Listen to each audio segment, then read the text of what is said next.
Hello friends, आज की video में हम लोग डिटेल में डिस्कस करेंगे मॉडर्न हिस्ट्री का एक बहुत ही इंपॉर्टेंट टॉपिक जिसका नाम है जिन्नास 14 पॉइंट्स। तो यहाँ पर मेनली दो क्वेश्चंस बनते हैं। पहला ये कि ये 14 पॉइंट्स क्या हैं, और दूसरा क्वेश्चन ये बनता है कि आखिर क्या परिस्थिति थी जिनकी वजह से जिन्ना को ये 14 पॉइंट्स देने पड़े। तो सबसे पहले उन परिस्थितियों को समझने की कोशिश करेंगे जिसकी वजह से जिन्ना ने ये 14 पॉइंट्स दिए। आप सभी को पता है कि ब्रिटिश पार्लियामेंट ने साल 1919 में गवर्नमेंट ऑफ इंडिया एक्ट 1919 पास किया था, जिसे मोंटेगू कैम्सफोर्ड रिफॉर्म्स भी कहा जाता है। और इसी एक्ट ऑफ 1919 के एक प्रोविज़न के हिसाब से एक कमीशन अपॉइंट किया गया था। इस कमीशन में ब्रिटिश पार्लियामेंट के टोटल 7 मेंबर्स थे और सर जॉन साइमन को इस कमीशन का चेयरमैन बनाया गया था, और उन्हीं के नाम पर इस कमीशन को साइमन कमीशन कहा जाता है। साइमन कमीशन का काम ये था कि वो मोंटेगू कैम्फोर्ड एक्ट के इम्पैक्ट और प्रोग्रेसेस को एग्जामिन करे, और साथ ही साथ इंडिया में और क्या क्या फर्दर कॉन्स्टिट्यूशनल रिफॉर्म्स होने चाहिए ये प्रपोज करे। लेकिन हुआ क्या कि इंडियन लीडर्स ने साइमन कमीशन को बॉयकॉट कर दिया। इंडिया के सभी मेजर पार्टीज जैसे कि कांग्रेस पार्टी, मुस्लिम लीग, हिंदू महासभा एक्सेट्रा सभी ने साइमन कमीशन का विरोध किया। और विरोध इसलिए किया क्योंकि इंडियन लीडर्स को ये बात बिल्कुल हजम नहीं हो रही थी कि इंडिया के कॉन्स्टिट्यूशनल रिफॉर्म्स के लिए बनाए गए कमीशन में एक भी भारतीय को शामिल नहीं किया गया है। ब्रिटिश गवर्नमेंट ने इंडियन लीडर्स के पॉइंट को समझते हुए उनके लिए एक ऑफर दिया। ब्रिटिश गवर्नमेंट ने कहा कि अगर आप एक ऐसा कॉन्स्टिट्यूशन बना दो जो इंडिया की हर एक क्लास, कम्युनिटी और पॉलिटिकल पार्टी को एक्सेप्टेबल हो, तो हम लोग कॉन्स्टिट्यूशन बनाने के टाइम पर साइमन कमीशन के साथ साथ आप लोगों की दी हुई रिपोर्ट को भी कंसिडर करेंगे। इंडियन लीडर्स ने इसे एक चैलेंज की तरह लिया। सबसे पहले सभी मेजर पार्टीज़ ने कॉन्फ्रेंस की और यहाँ पर इंडियन कॉन्स्टिट्यूशन ड्राफ्ट करने के लिए एक कमेटी का गठन किया गया। इस कमेटी में टोटल 8 मेंबर्स थे। Sardar Mangal Singh, sir MSNA, sir Ali Imam, Shoaib Qureshi, Subhash Chandra Bose, GR प्रधान और पंडित मोतीलाल नेहरू। इस कमेटी के चेयरमैन मोतीलाल नेहरू थे, और इसीलिए इस कमेटी की जो रिपोर्ट तैयार हुई उसे नेहरू रिपोर्ट कहा जाता है। बट प्रॉब्लम ये थी कि नेहरू रिपोर्ट मुस्लिम लीग को बिल्कुल भी एक्सेप्टेबल नहीं थी। मुस्लिम लीग ने नेहरू रिपोर्ट को डॉक्यूमेंट ऑफ स्लेवरी तक कह दिया। दिसंबर 1928 में कलकत्ता में एक ऑल पार्टी मीटिंग के दौरान जिन्ना ने नेहरू रिपोर्ट को अमेंड करने की मांग की। बेसिकली जिन्ना जो है वो विशेषकर नेहरू रिपोर्ट में 3 मेन बदलाव करना चाहते थे। नेहरू रिपोर्ट के हिसाब से सेंट्रल लेजिस्लेचर में मुस्लिम्स को 1/4 रिप्रेजेंटेशन दिया गया था, जबकि जिन्ना की मांग थी कि सेंट्रल लेजिस्लेचर में मुस्लिम्स के रिप्रेजेंटेशन को बढ़ाकर 1/3 किया जाए, 1/3 रिप्रेजेंटेशन की मांग थी। और दूसरी मांग ये थी कि मुस्लिम्स को कुछ मुस्लिम मेजोरिटी एरियाज में सेपरेट इलेक्टोरेट के द्वारा चुना जाना चाहिए। नेहरू रिपोर्ट में जबकि जॉइंट इलेक्टोरेट की बात की गई थी। और मुस्लिम लीग की तीसरी डिमांड ये थी कि रेजिडुअल पावर्स जो हैं वो प्रोविंसेस के पास होनी चाहिए, जबकि नेहरू रिपोर्ट में रेजिडुअल पावर्स सेंटर को दी गई थी। तो जिन्ना बेसिकली मुस्लिम लीग के बिहाफ पर नेहरू रिपोर्ट में ये 3 संशोधन करवाना चाहते थे, बट नेहरू रिपोर्ट में इन तीनों अमेंडमेंट्स को पूरी तरह से रिजेक्ट कर दिया गया। इस पर जिन्ना का पर्सपेक्टिव ये था कि भैया आज़ाद हिंदुस्तान में भी मुस्लिम्स के साथ यही होगा, क्योंकि हिंदूज हमेशा मेजोरिटी में रहेंगे तो मुस्लिम्स की आवाज़ को तो हमेशा दबा ही दिया जाएगा। इसके बाद दिल्ली में all India Muslim conference organise की गई, और मार्च 1929 में जिन्ना ने मुस्लिम कम्युनिटी के इंटरेस्ट को सेफगार्ड करने के लिए अपने 14 पॉइंट्स दिए, जिन्हें जिन्नास 14 पॉइंट्स भी कहा जाता है।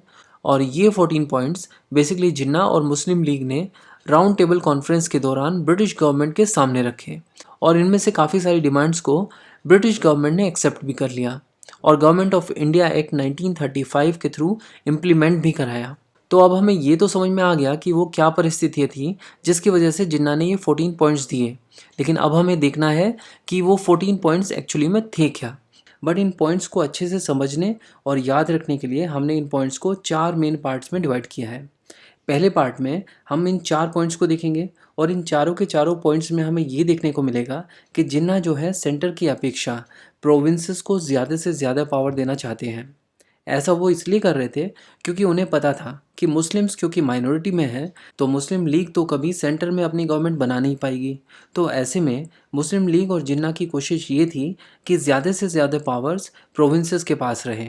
पार्ट 2 में हम 5 और पॉइंट्स को डिस्कस करेंगे जिसमें हमें जिन्ना हर जगह मुस्लिम्स के रिप्रेजेंटेशंस या कहें कि रिजर्वेशंस को सुनिश्चित करते हुए दिखेंगे। पार्ट 3 में हम 3 और पॉइंट्स को देखेंगे जहां पर जिन्ना अपने प्लान को फ्यूचर प्रूफ बना रहे हैं। बेसिकली जिन्ना को इस बात का डर रहा होगा कि मे बी आज की डेट में उनकी डिमांड्स को मान लिया जाएगा, लेकिन हिंदूज़ क्योंकि मेजॉरिटी में हैं तो फ्यूचर में ऐसा हो सकता है कि वो कॉन्स्टिट्यूशन को अमेंड करवा दें और जो भी मुस्लिम्स को बेनिफिट मिल रहे हैं आफ्टर दीज 14 पॉइंट्स उन सबको चेंज करवा दें। इसके बाद आता है लास्ट पार्ट यानी पार्ट 4। यहाँ पर जिन्ना ने 2 पॉइंट्स और दिए जिसमें वो मुस्लिम रिलीजन की लिबर्टी और कल्चर को सेफगार्ड करना चाहते हैं। तो अब हम हर एक पार्ट के अंदर दिए गए पॉइंट्स को देखते हैं। शुरुआत करेंगे पार्ट 1 से। पहला पॉइंट है रेजिडुअल पावर से रिलेटेड। मांग ये थी कि रेजिडुअल पावर्स सेंटर के पास नहीं प्रोविंसेस के पास होनी चाहिए। अब बात ये है कि ये रेजिडुअल पावर्स होती क्या हैं। तो बेसिकली होता क्या है, जिन सब्जेक्ट्स पर सेंट्रल गवर्नमेंट लॉज बनाती है उसे सेंट्रल लिस्ट में रखा जाता है और जिन सब्जेक्ट्स पर स्टेट या प्रोविंसेस की गवर्नमेंट लॉज बनाती है उन्हें स्टेट लिस्ट या फिर प्रोविंस लिस्ट कहा जाता है। फॉर एग्जांपल पुलिस जो है वो आती है स्टेट लिस्ट में। तो पुलिस के ऊपर पूरा का पूरा जो कंट्रोल है वो स्टेट का है आज की डेट में। और सेंट्रल लिस्ट का एग्जांपल है रेलवेज़, यानी रेलवेज़ के ऊपर पूरा का पूरा जो कंट्रोल है वो सेंटर का है। बट कुछ ऐसे सब्जेक्ट्स भी होते हैं जो सेंटर और स्टेट दोनों के अंडर में आते हैं, उन्हें कहा जाता है concurrent list. For example education और फॉरेस्ट। बट मान लो फ्यूचर में कोई ऐसा सब्जेक्ट आ जाए जो ना तो सेंट्रल लिस्ट में है और ना ही स्टेट और कॉन्करेंट लिस्ट में, तो उसका क्या होगा। तो ऐसे में इस नए सब्जेक्ट को इनमें से किसी भी एक लिस्ट में डालने के लिए कॉन्स्टिट्यूशनल अमेंडमेंट करना पड़ेगा, जिसके लिए बिल को दोनों हाउसेज से पास करवाना पड़ेगा और फिर बाद में स्टेट्स की भी मंजूरी लेनी होगी। इस सब प्रोसेस में बहुत ज़्यादा टाइम लग जाता है। तो ऐसे में जब तक ये सब्जेक्ट किसी भी एक लिस्ट में ऐड नहीं होता तब तक इसे रेजिडुअरी लिस्ट का पार्ट माना जाता है और स्टेट और सेंटर जिसके पास भी रेजिडुअरी पावर होती है वही इस नए सब्जेक्ट पर लॉज बना सकता है। और जिन्ना की डिमांड थी कि ये रेजिडुअरी पावर्स प्रोविंसेस को दी जाए। जिन्ना का दूसरा पॉइंट था प्रोविंशियल ऑटोनॉमी से रिलेटेड। जिन्ना की डिमांड थी कि प्रोविंसेस को ऑटोनोमस बना दिया जाए ताकि सेंटर का उन पर होल्ड बिल्कुल ना के बराबर ही हो। और तीसरे पॉइंट में जिन्ना डिमांड कर रहे थे सिंध को बॉम्बे प्रेसिडेंसी से अलग करवाने का। आप इस मैप में बॉम्बे प्रेसिडेंसी को ब्लू कलर में हाईलाइटेड देख सकते हैं और सिंध भी उस समय बॉम्बे प्रेसिडेंसी का पार्ट हुआ करता था। तो जिन्ना का यहाँ पर कहना था कि सिंध का देखो अपना एक अलग कल्चर है जो कि बॉम्बे प्रेसिडेंसी के कल्चर से मेल बिल्कुल नहीं खाता। और इसके अलावा बॉम्बे प्रेसिडेंसी की जो कैपिटल बॉम्बे है वो सिंध से बहुत ही ज़्यादा दूर है। तो सिंध को बॉम्बे प्रेसिडेंसी से अलग करके एक अलग प्रोविंस बना देना चाहिए। बट बात एक्चुअली में ये थी कि जिन्ना सिंध को बॉम्बे प्रेसिडेंसी से अलग इसलिए करवाना चाहते थे क्योंकि बॉम्बे प्रेसिडेंसी में एक्चुअली में हिंदूज़ की मेजॉरिटी थी और सिंध जो है वो एक मुस्लिम मेजॉरिटी एरिया था। तो अगर सिंध को बॉम्बे प्रेसिडेंसी से अलग कर दिया जाए तो मुस्लिम लीग के पास एक और प्रोविंस आ जाएगी जहां पर वो अपनी सरकार बना पाएंगे। नेक्स्ट पॉइंट है नॉर्थ वेस्ट फ्रंटियर प्रोविंस और बलूचिस्तान से रिलेटेड। जिन्ना चाहते थे कि नॉर्थ वेस्ट फ्रंटियर प्रोविंस और बलूचिस्तान को भी कॉन्स्टिट्यूशनल रिफॉर्म्स का फ़ायदा पहुंचना चाहिए।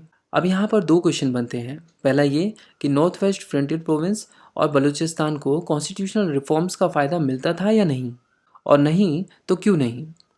और दूसरा क्वेश्चन ये कि जिन्ना को नॉर्थ वेस्ट फ्रंटियर प्रोविंस और बलूचिस्तान को कॉन्स्टिट्यूशनल रिफॉर्म्स दिलवाकर क्या फ़ायदा होने वाला था।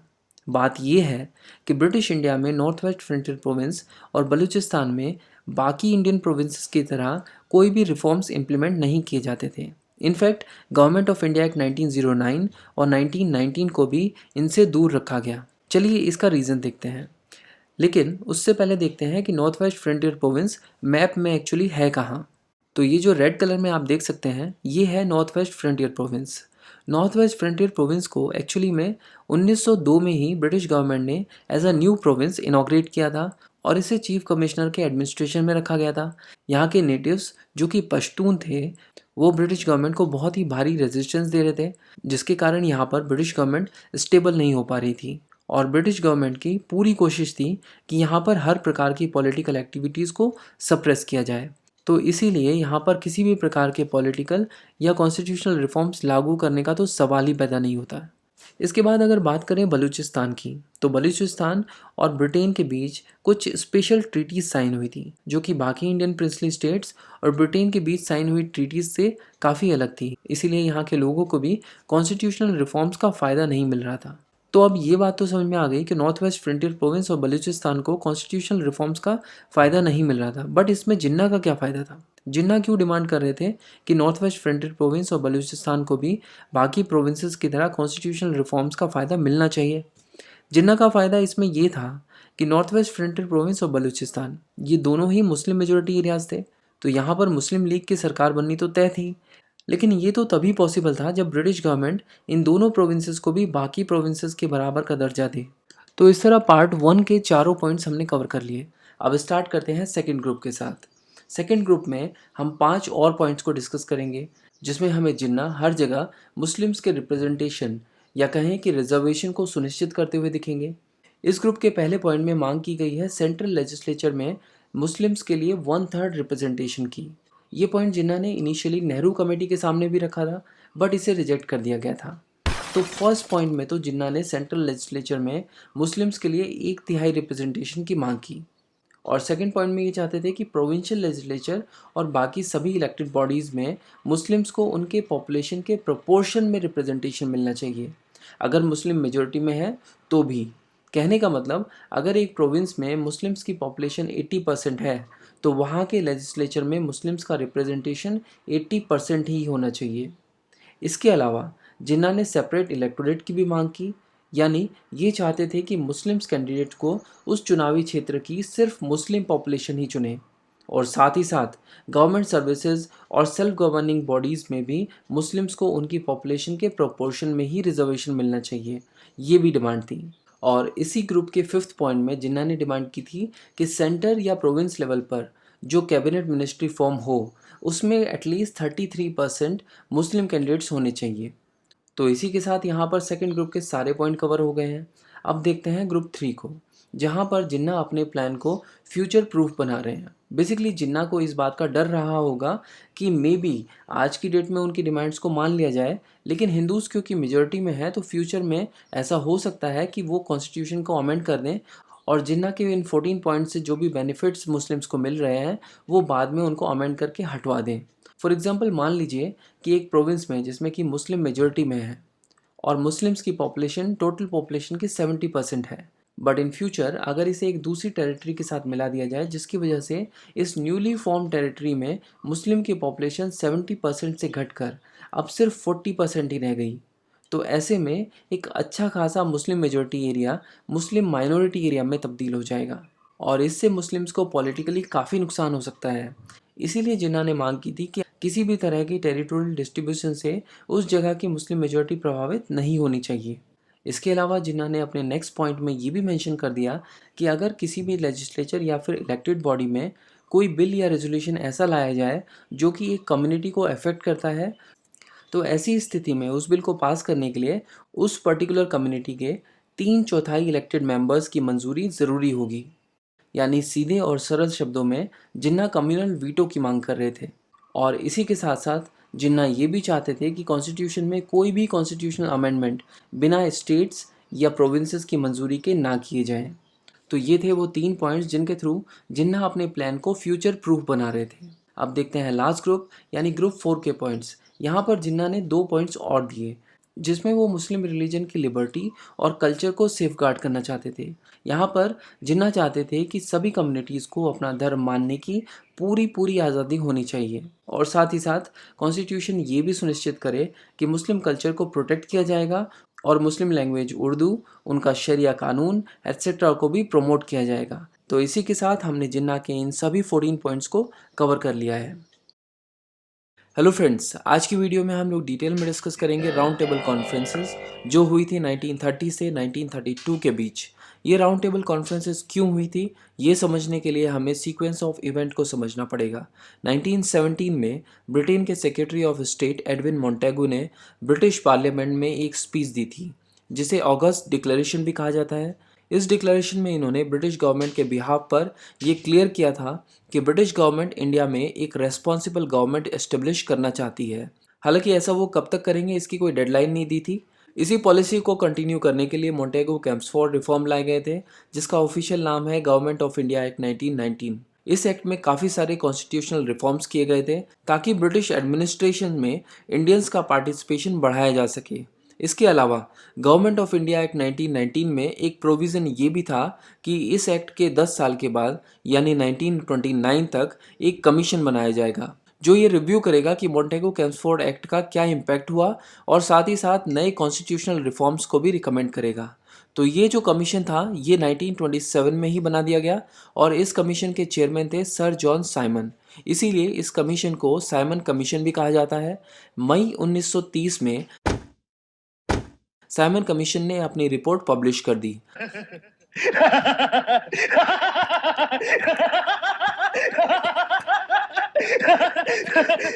ब्रिटिश गवर्नमेंट चाहती थी कि साइमन कमीशन की रिपोर्ट में जो कॉन्स्टिट्यूशनल रिफॉर्म्स रिकमेंड किए गए हैं उन्हें और डिटेल में डिस्कस किया जाए और ये डिसाइड करें कि आने वाले समय में क्या क्या कॉन्स्टिट्यूशनल रिफॉर्म्स इंडिया में लाए जाएं। इसी बीच मोहम्मद अली जिन्ना ने वाइसरॉय लॉर्ड इरविन को सजेस्ट किया कि अच्छा रहेगा कि अगर इन कॉन्फ्रेंसेस में इंडियन रिप्रेजेंटेटिव्स को भी बुलाया जाए ताकि कॉन्स्टिट्यूशनल रिफॉर्म्स को डिस्कस करने के लिए उनके भी इनपुट्स लिए जा सके।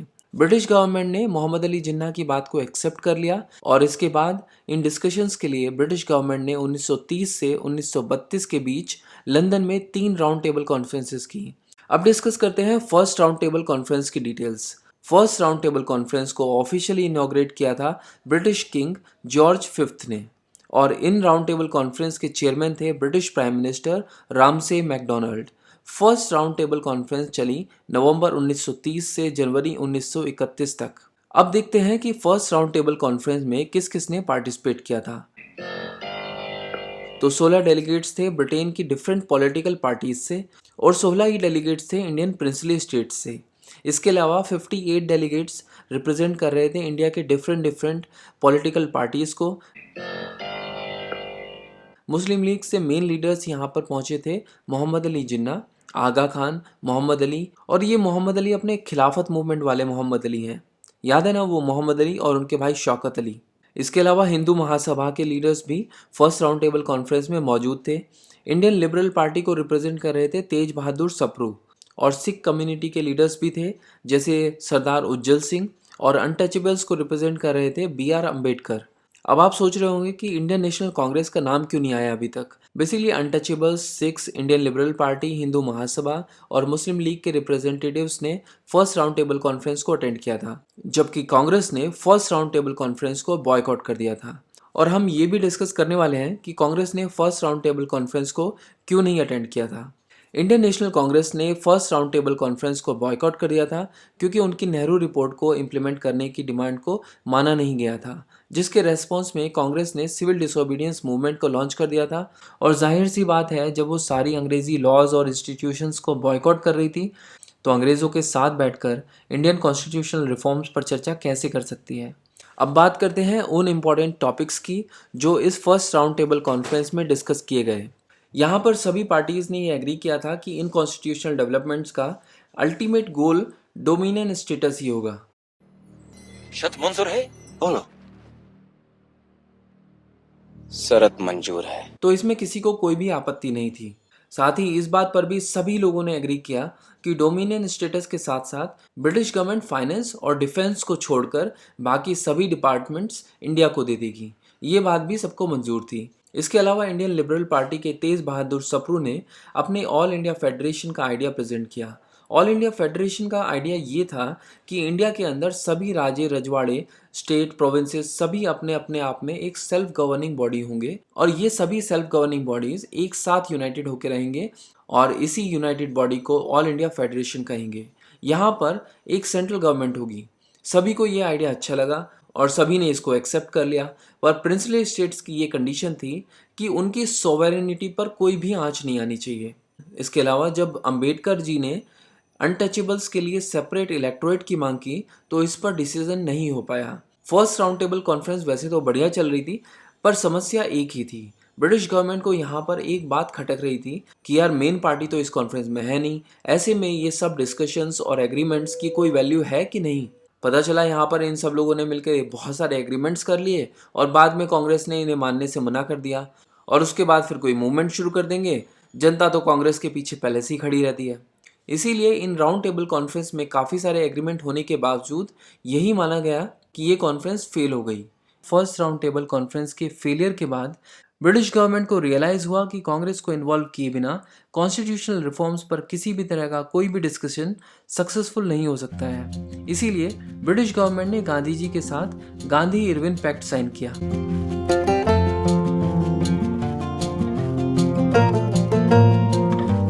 और अब कांग्रेस भी सेकेंड राउंड टेबल कॉन्फ्रेंस में अपना रिप्रेजेंटेटिव भेजने के लिए तैयार थी। तो सितंबर 1931 में लंदन में सेकेंड राउंड टेबल कॉन्फ्रेंस शुरू हुई। इस राउंड टेबल कॉन्फ्रेंस के जस्ट 2 वीक्स पहले ब्रिटेन में सरकार बदल गई थी। यानी जब फर्स्ट राउंड टेबल कॉन्फ्रेंस हुई थी तब लेबर पार्टी की सरकार थी, लेकिन अब ब्रिटेन में एक कोएलिशन गवर्नमेंट बनी है जिसका नाम था नेशनल गवर्नमेंट।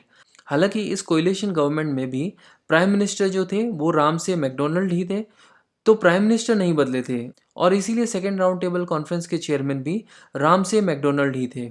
अब बात करते हैं कि सेकेंड राउंड टेबल कॉन्फ्रेंस में किस किस ने पार्टिसिपेट किया। वैसे ये राउंड टेबल कॉन्फ्रेंस हुई थी सितंबर 1931 से दिसंबर 1931 के बीच और इस बार इंडियन डेलीगेट्स की संख्या पहले से काफ़ी ज़्यादा थी और सभी डेलीगेट्स को ब्रिटिश गवर्नमेंट ने खुद से ही नॉमिनेट किया था। तो प्रिंसली स्टेट से टोटल 23 रिप्रेजेंटेटिव्स थे।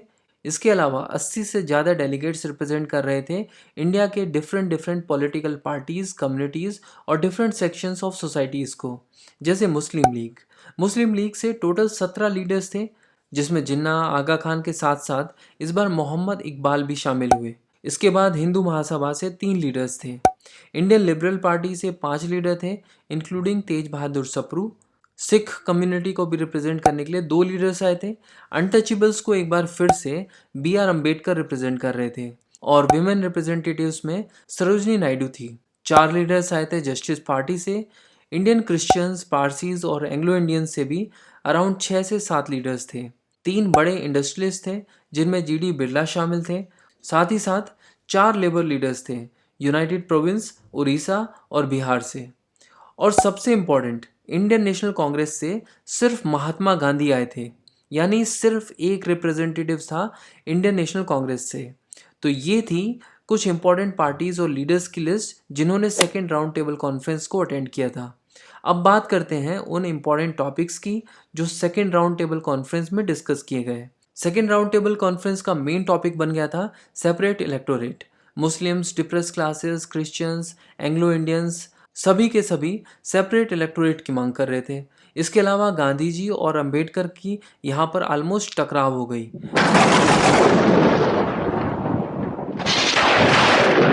डॉक्टर अंबेडकर चाहते थे कि अनटचेबल्स को भी सेपरेट इलेक्टोरेट देना चाहिए, जबकि गांधी जी इसके सख्त खिलाफ थे। उनका कहना था कि वो अनटचेबल्स को हिंदू सोसाइटी से अलग नहीं समझते हैं और सेपरेट इलेक्टोरेट देने का तो यहाँ पर सवाल ही नहीं है, क्योंकि सेपरेट इलेक्टोरेट देने का मतलब है कि हिंदू सोसाइटी से अनटचेबल्स को बिल्कुल अलग थलग कर देना। अब बात ये थी कि इसके अलावा सारे के सारे लीडर्स सेपरेट इलेक्टोरेट्स तो चाहते थे, लेकिन किसको कितनी सीट्स मिलेगी या फिर सीट्स का डिवीज़न होगा कैसे, इसको लेकर किसी का कोई आइडिया नहीं था। तो ये राउंड टेबल कॉन्फ्रेंस इन्हीं सब झगड़ों में फंस के रह गई थी और इस तरह सेकेंड राउंड टेबल कॉन्फ्रेंस भी फेल हो गई।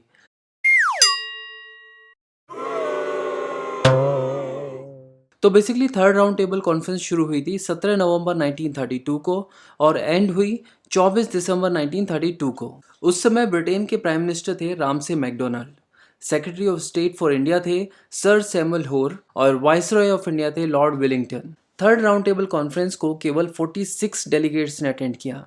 अगर इसे फर्स्ट राउंड टेबल कॉन्फ्रेंस और सेकेंड राउंड टेबल कॉन्फ्रेंस के साथ कंपेयर किया जाए तो ये संख्या अपने आप में काफ़ी कम है। फर्स्ट राउंड टेबल कॉन्फ्रेंस में 90 डेलीगेट्स थे, जबकि सेकेंड राउंड टेबल कॉन्फ्रेंस में 155। हुआ क्या कि सेकेंड राउंड टेबल कॉन्फ्रेंस से लौटते ही गांधी जी ने सिविल डिसोबीडियंस मूवमेंट का सेकेंड फेज शुरू करने की सोची और नए वाइसरॉय लॉर्ड विलिंगटन ने इसे पूरी तरह से क्रश कर दिया। गांधी जी समेत इंडियन नेशनल कांग्रेस के सभी बड़े लीडर्स को जेल में डाल दिया गया। तो जब ये थर्ड राउंड टेबल कॉन्फ्रेंस हो रही थी तो इंडियन नेशनल कांग्रेस के तो सभी लीडर्स जेल में थे और उन्हें इनवाइट भी नहीं किया गया था। इसके अलावा जिन्ना ने भी थर्ड राउंड टेबल कॉन्फ्रेंस में पार्टिसिपेट नहीं किया और हाँ, ब्रिटेन की लेबर पार्टी ने भी थर्ड राउंड टेबल कॉन्फ्रेंस को ज्वाइन करने से मना कर दिया। तो चलिए सबसे पहले देखते हैं कि आखिर थर्ड राउंड टेबल कॉन्फ्रेंस को फिर अटेंड किसने किया। तो भाई साहब यहाँ पर पहुँचे इंडियन प्रिंसली स्टेट्स के बहुत सारे दीवान और प्रिंसेस, जैसे कि दीवान ऑफ हैदराबाद, दीवान ऑफ उदयपुर और इसी के साथ साथ जयपुर, मैसूर, जोधपुर, अलवर, जम्मू एंड कश्मीर और भोपाल के दीवान भी यहाँ पर मौजूद थे। उस ज़माने में जो प्रिंसली स्टेट्स थे उसमें एक पोजीशन होती थी दीवान। ये जो दीवान है ये उस ज़माने का प्राइम मिनिस्टर सोच सकते हो आप उस पर्टिकुलर स्टेट का। इसके अलावा कई डिफरेंट सेक्शंस ऑफ सोसाइटीज़ और पॉलिटिकल पार्टीज़ के रिप्रेजेंटेटिव्स भी यहाँ पे मौजूद थे, जैसे कि डिप्रेस क्लासेस को रिप्रेजेंट कर रहे थे डॉक्टर अंबेडकर, मुस्लिम लीग को रिप्रेजेंट कर रहे थे आगा खान थर्ड और मोहम्मद इकबाल, भारतीय महिलाओं को रिप्रेजेंट कर रही थी बेगम जहानारा शाहनवाज, लिबरल्स को रिप्रेजेंट कर रहे थे तेज बहादुर सप्रू और एंग्लो इंडियंस को रिप्रेजेंट कर रहे थे हेनरी गिडने।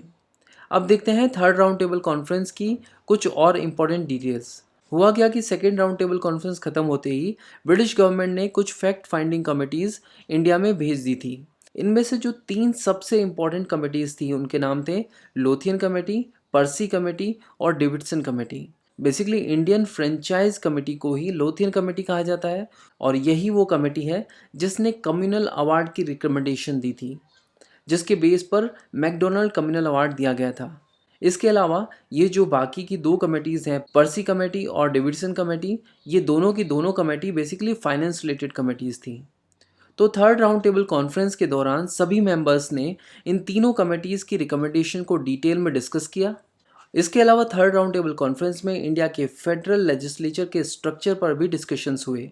और इन सब चीज़ों के अलावा एक चीज़ जो इस कॉन्फ्रेंस में हुई वो ये कि यहाँ पर मुस्लिम लीग के द्वारा कुछ पैम्पलेट्स बांटे गए और इन पैम्पलेट्स की हेडिंग थी now or never, are we to live or perish for ever. ये पैम्पलेट लिखा था एक कॉलेज स्टूडेंट चौधरी रहमत अली ने और इस पैम्पलेट में एक वर्ड पाकिस्तान पहली बार यूज़ किया गया था। इससे पहले मुस्लिम लीडर्स मुस्लिम्स के लिए अलग स्टेट बनाने की तो मांग कर रहे थे, बट उस स्टेट का नाम पाकिस्तान होना चाहिए, ये पहली बार जो है चौधरी रहमत अली ने अपने इसी आर्टिकल में दिया। और इस पैम्पलेट को थर्ड राउंड टेबल कॉन्फ्रेंस के दौरान सभी डेलीगेट्स के बीच सर्कुलेट किया गया था। हालांकि थर्ड राउंड टेबल कॉन्फ्रेंस खत्म होने के बाद 1933 में ये आर्टिकल फाइनली पब्लिश हुआ, लेकिन इससे पहले ही सारे के सारे डेलीगेट्स के बीच में ये सर्कुलेट हो चुका था। यहाँ पर एक बात नोट करने वाली है कि इस पैम्पलेट में जो वर्ड पाकिस्तान यूज़ हुआ है वो बेसिकली पाकिस्तान नहीं है, ये वर्ड है पाकिस्तान, यहाँ पे आई मिसिंग है। और यही पैम्पलेट बेसिकली पाकिस्तान डिक्लेरेशन के नाम से भी जाना जाता है। इसके बाद ब्रिटिश गवर्नमेंट ने क्या किया कि फर्स्ट, सेकंड और थर्ड तीनों राउंड टेबल कॉन्फ्रेंस की रिकमेंडेशंस के बेस पर मार्च 1933 में एक वाइट पेपर पब्लिश किया, जिस पर ब्रिटिश पार्लियामेंट में डिबेट्स और डिस्कशंस हुए और फाइनली जुलाई 1935 में गवर्नमेंट ऑफ इंडिया एक्ट 1935 लाया गया।